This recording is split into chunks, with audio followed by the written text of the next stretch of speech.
Okay, time check tayo. October 20, 2023. Tapos na tayo mag-install rito ng dalayan ni sir, yung EXL na 7 light modes, Pia Loudorn original with combo light sir. Papatay nga muna ng mga ilaw natin. Ayan big bike nga pala to, itong dala ni sir. Dala niya yan, yung mga materials na yan sa atin na lang pinakabit. Natagalan lang tayo magkapit kasi kinapapa natin kung paano baklasin yan, kasi hindi madalas na nagkakabit tayo sa big bike. Pero okay naman na igawa naman natin ng maayos. Fuse protected yung wirings natin para safe yung wirings, safe na rin ang motor. Ayan. Pabusina ko sir nung louder natin. Bas. Then pabukas nung yellow sir. Tapos busina uli sir.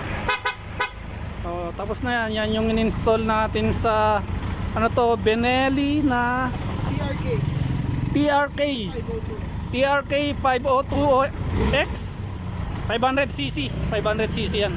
Tapos na yan yung in-install natin sa big bike ni sir. Okay, alright na yan.